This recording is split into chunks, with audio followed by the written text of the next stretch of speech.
Then we need to find out what it is. I need to find out. I want to help, like he used to. It's bad enough you've given yourself away and let them know we're onto them, but you're letting vengeance guide your actions. You've never felt vengeful? Every day. You have to keep your center, Damien. You can't fight crime by becoming a criminal. Son of Batman is the first in a series of films starring both the titular Dark Knight and his biological son, and is one of the worst films we've seen yet. Ra's al Ghul is overseeing the training of his League of Assassins when they're ambushed by a rogue group led by the sinister Slade Wilson, aka Deathstroke. In the chaos, Ra's is mortally wounded, and though his grandson Damien prevents Deathstroke from finishing him off immediately, he's unable to get to his Lazarus pit to be revived before he succumbs to his wounds, and so ends his storied life that we care so much about. As his daughter Talia prepares to avenge her father and kill Deathstroke, she leaves Damien in the care of his biological father, Bruce Wayne, aka Batman, who accepts the position of the boy's guardian, reluctantly so. Damien proves to be an ornery child, believing many things are owed to him because of his prestigious lineage, and being highly proficient in a variety of areas due to being trained from birth by Ra's. He hacks not only the Batcomputer, but also breaks into and hacks Wayne Industries systems, proclaiming both to be easy. He pursues Deathstroke himself using Batman's resources, eventually cornering his right-hand man, though Nightwing intervenes and prevents Damien from killing him, barely being able to restrain the young assassin. Meanwhile, Talia leads an assault on Deathstroke's stronghold, only to almost immediately fail and be captured. As well, Deathstroke is threatening a Dr. Langstrom, better known in the mainline continuity as the Man-Bats, into creating a horde of Man-Bats for him as an invincible army. All things come to a head when Damien learns that Deathstroke plans to kill his mother unless he comes to him alone, and though he does, Batman pursues him. Talia is shot, Batman takes down Deathstroke's invincible army using a sonic blast and a mass-produced cure made by a rescued Langstrom and with aid from Nightwing. Batman revives Talia using the nearby Lazarus pit, and Damien confronts Deathstroke, defeating him but ultimately refusing to kill him, due to the lessons he learned from Batman. Though Deathstroke presumably dies when the location then explodes, and Damien is told to stay with Batman while Talia rebuilds the League. Is this movie as bad as Superman vs. the Elite? No, not even close. Is it as bad as Green Lantern First Flight? Arguably, yes. While both movies have basically nothing really work within them, Son of Batman doesn't have the benefit of a potential power system and interesting alien designs. And I think the place to start when analyzing why this is with the Son of Batman himself. Damien Wayne is easily the worst character in the movie. Damien is Wonder Woman if she didn't have any sense of morality or common sense. Both come from a secluded location where they know nothing of the outside world, where a series of circumstances thrust them into that world, and they have a male influence guiding them through it all. And throughout the film, they gain a greater understanding of how the world functions and what ideals to strive for within it. When looking at the character of Diana, she's clearly naive and confident despite that, and she has combat prowess beyond what any human can dream of, but she is much more open to the outside world than Damien. Rather than being forced into this role by circumstance, Diana makes the conscious choice to compete for the privilege to travel outside of Themyscira, and she earns that right. Then, when she's actually out there, while entitled and a bit holier-than-thou with her attitude towards men, she isn't entirely unresponsive to Steve Trevor, his teachings, his methods of tracking Ares, and yes, even his advances. It's clear that despite her issues with Steve and the outside world, she is still eager to learn about and understand it, and by the end, she's more or less fully acclimated to the ways of man's world, right down to their speech patterns. Jumping over to Damien, he's full of himself, is hyper-competent at literally everything he does, and his main arc isn't one of understanding, but one of mercy. Batman recognizes in him the skills capable of helping people, but Damien is so full of bloodlust that he would often do more harm than good. That can make for a decent arc, and despite everything around it, the very, very, very basic message of killing is bad does come through, even though it feels incredibly disingenuous and really stupid. My main problem with Damien, aside from his attitude, is his hyper-competency. Damien is like 10 years old in this movie. He constantly talks about the training he received from Ra's and the League, but the earliest we hear him mention is the age of 4. I know these mountains well. I've been climbing them since I was 4. It was a part of my training. Dragon Ball Z notwithstanding, that's not how age works. If you told a 4-year-old to climb a mountain, they wouldn't do it no matter who they were. Even if he was somehow able to do all of this stuff, Batman, a prodigy, had to train for literal years to get to where he was, and he still had a lot more to learn on the job in just about every continuity of DC Comics. Damien is just a master at everything already from the start. He hacks the Batcomputer easily. He nearly beats Nightwing if the latter's injuries are anything to go by. He constantly overpowers big, burly guys 3 times his size.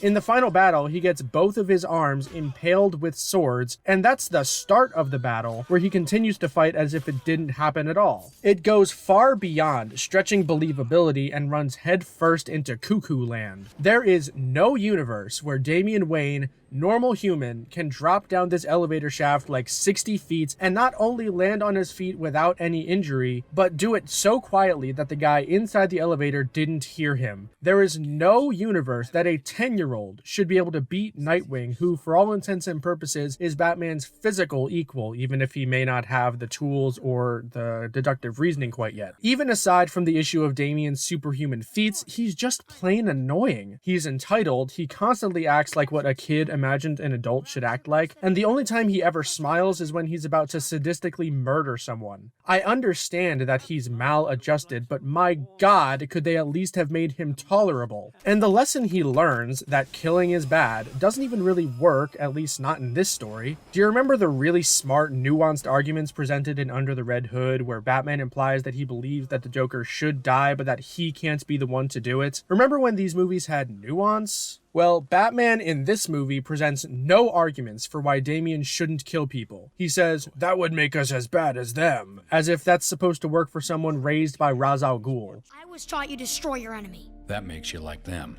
It makes me better than them. Deathstroke killed my grandfather. He has to pay. Ra's was a madman. He was a hero. He died a hero. He doesn't make any kind of practical argument that killing criminals could have unforeseen consequences. He doesn't try and level with Damien that he really wants to kill the criminals himself. All he gives him is, yeah, there are times I feel vengeful. You've never felt vengeful? Every day. He doesn't give any real reason not to kill the bad guys. Damien just kind of eventually comes around to the idea, kind of irrelative to what's actually going on in the movie, but even that feels wrong because Damien's act of mercy is just not killing Deathstroke with a sword, but then he, Batman, and Talia just leave Deathstroke in that exploding oil rig. He's still dead, you know, and yes, I'm aware that Deathstroke survives this somehow, but they couldn't have known that. And all they needed to fix this entire problem was like 2 scenes. First, Batman could make the argument that the reason he spares the criminals and why he disagreed so much with Ra's was that he had to believe that there was some good left within each of them. That if he could no longer believe that, then he would go down the path of murder readily. You could even tie it into why he's putting so much stock into Damien, because he sees some good in the child. After that, he would just need a scene where Damien becomes culpable. Either have him kill and then come face to face with the consequences for doing so, or have Batman prevent him from doing so and have some benefit come immediately from that act of mercy. That way, Damien would have a very good reason, now both morally and practically, to come to the conclusion that he does at the end of the movie. Of course, that wouldn't help that they still leave Deathstroke to die in that oil rig, but hey, I tried my best. The other characters are just hardly worth talking about. They're all boring archetypes of the characters they're supposed to be. They're set dressing, props, so I'll treat them as such and promptly ignore them. Nightwing is a bitch. He almost loses to Damien, who is a 10-year-old. Alfred gets some digs at Damien, but he only has like 5 lines. Batman himself? Bland and uninteresting. His arc in the movie, and I'm not kidding, is to embrace the horny and make out with Talia. Yes, that is his final meaningful act in the film. Speaking of Talia, aside from her absolutely gorgeous design, she's f***ing horrible. I have so much to say about the League of Assassins and how incompetent they are, and all of it can be lumped into Talia as a character, some of the complaints even pertaining specifically to her. First, how is it that Deathstroke infiltrated the League's stronghold so easily? Why do they not have guards? Why do they appear so unprepared to fight when their entire purpose is to fight people, especially those with guns? Why is Talia the only person there who seems to keep her cool when they're supposed to be the most elite force in the world? What's with the arrow gatling gun? Guys, that wouldn't function. You'd fire like 8 shots and then have to individually reload all of them, right? That's why you have like the really long clip that someone feeds into the gatling gun as someone else shoots it, right? Whatever. How is Roz able to deflect bullets from all sides of him? Why did he go out like f***ing Denethor? Why is Deathstroke treating Damien, a literal child, like some equal? How can he throw Damien through a support pillar like it's f***ing paper? And of course, Roz makes it within like a centimeter of the Lazarus pit before dying. Wait, so the League is going immediately after Deathstroke? Wait, they suck? Did Talia, a master assassin, not scope out her target location before assaulting it? Wouldn't they have checked for traps, made some disguises, or done something assassin-like instead of just rushing through the front gate Naruto style? They made Talia al Ghul, master assassin, raper of Batman, and mother of Damien Wayne, a damsel in distress. What? How in the world is she so bad at her one job? And why does this movie look like complete trash? Oops, did I say that out loud? Yeah, I guess this is the movie that marks the total downturn in direction and animation quality, not Justice League War, which actually looked fairly good. I can't even count the number of times something would happen with no indication that said action had been started, or even when the animation is just plain wrong or doesn't make sense or display proper physics at all. In the beginning, Deathstroke soldiers stand to go out the back of the helicopter, but then are vaulting out the side in the next shot. Then there's the arrow that goes through multiple layers of solid metal and still has enough force to impale a guy through the neck, or when Talia shoots down a helicopter, as in makes it explode in the air in about 3 bullets, or this shot, or when the Deathstroke mooks don't shoot her when she's running away from them with no evasive maneuvers, or when Roz turns into the Flash to kill these mooks, or when the shot shows us down the hall and then cuts to a perspective from that hall, and then there's 6 more guys appearing out of thin air, or when Roz is surrounded on all sides by those guys, but the mooks not only shoot one at a time, and Roz is able to deflect every bullet, and it doesn't look like that at all from the stilted animation. And that's all from the first 10-minute opening action beats. I can also point out that Batman shows that he has a shotgun thing later in the movie, but he never uses it on Killer Croc when Talia uses something very similar to do it to easily take him down.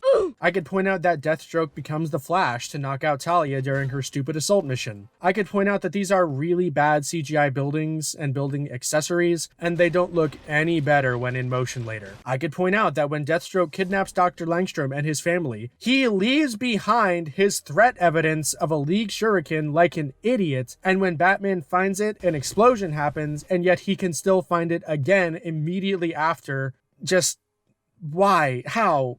No.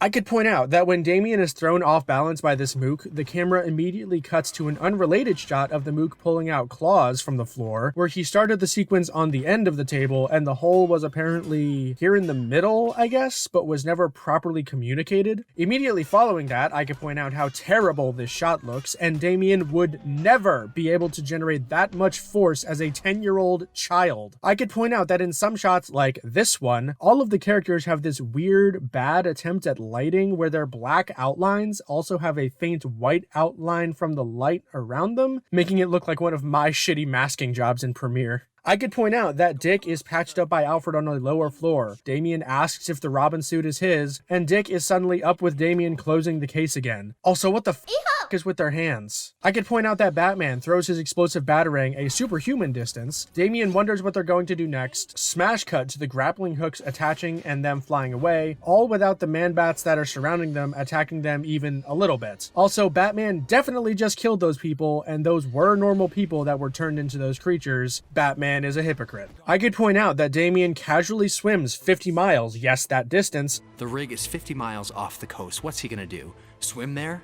In freezing cold ocean water and shows no signs of hypothermia. I could point out that Damien enters this cross-section room with 2 guys approaching the intersection perpendicular to him, but when they notice him, not only are the mooks facing him already, making them appear like idiots for not noticing him immediately given the door behind them is already closed, meaning they could have been walking in there for a while, but the room loses its cross-section and is now a 2-way street. They also don't shoot Damien as he runs away with no evasive maneuvers, and they also don't call for backup. I could point out that Damien outruns runs those mooks to such a degree, seemingly at a light jog, that they are behind a corner and the floors of the perpendicular hallways don't match up with the one they're on, making it look like an unloaded texture in a video game. I could point out that there's just a random chute that leads down to exactly this random Lazarus Pit chamber, and not only does Damien just run into it when escaping those idiot mooks, but Deathstroke somehow knew that this is where Damien would be, and he took the time to go get Talia, put her in a sack, I guess, and meet Damien there. I could point out that Deathstroke pulls up the hood of the sack to show Talia to Damien, Damien pulls a gun on Deathstroke, and when we cut back, he already has his own gun to her head with no indication of him doing so. He also had it uncocked. I could point out that the shot showing Damien during Deathstroke's "the reason you suck" speech shows him smiling, as if he has a comeback or a plan, but what happens is that Talia, who is being held in a sack and off the ground under Deathstroke's arm, somehow thrusts in front of Damien so fast that Deathstroke shoots her instead of him. And I also want to point out that this master assassin, trained by Ra's al Ghul himself, was towed around unrestrained. Like, even some handcuffs would have sufficed, Deathstroke. Or did you think she's injured enough to not get free of your grasp? Oh, wait. I also want to point out that Batman finds the room where Deathstroke tortured Talia earlier. Not only did Talia not have any information for Deathstroke, since she told him that Batman and Damien would come to him like he wanted anyway, so he didn't need information to track him down, but the evidence of torture indicates pain and injury much greater than some bruises and a cut lip. Even her sexy catsuit is completely intact, when from a brief scuffle, Nightwing had most of his costume cut up and he was sliced all over. But I guess since she's a woman that the animators wanted to look fuckable, she had to stay pretty, didn't she? I could point out that after the whole getting stabbed in both of the arms thing, Damien fights Deathstroke with only one sword, and then we cut to Batman reviving Talia in the Lazarus Pit, and then when we go back to Damien, he suddenly has two swords, and his costume is now completely intact even though he was stabbed earlier. I could point out that Damien, arms stabbed, catches Deathstroke's blade between his hands, sort of the Stranger style, and the next shot just speaks for itself with Damien hopping 2 feet into the air. Then Deathstroke stabs the air in front of Damien, Damien lands on the sword, and then there's this moment that's so clearly supposed to feel epic, but it just looks like shit and feels like shit because everything around it is so bad. I could point out that Damien, who has like a day of training with the grappling hook, pulls it out as he's falling to his death, shoots Deathstroke through the shoulder, and drags them both down to lower platforms that the movie never deigned to tell us existed. And then his arm gets broken, and oh, now he can't use it. Because before, the stab wounds were tis but a scratch, I guess. Then, Deathstroke sees the green glass burn Damien because, you know, smoke, and then stupidly does exactly what Damien wants to end the fight. Oh, and we see the reaction shot of Damien realizing it burns him, and then smash cut to him throwing the batarang at a pipe without any visual indication that he had come up with a plan, with no build-up or lead-in. I could then go on to point out that Damien uses his broken arm to threaten Deathstroke with so soon after. And finally, I just want to point out the faces. If a face isn't 2 feet from the proverbial camera or closer, they have no definition, no expression, and sometimes no features at all. I apologize if that felt gratuitous. I apologize if you think I went overboard. Please imagine what it's like to notice these things constantly. Do you remember that one part of Superman Doomsday, the one that I pointed out with the weird action cut? Well, this movie felt like 90 minutes of that, and I goddamn hated it.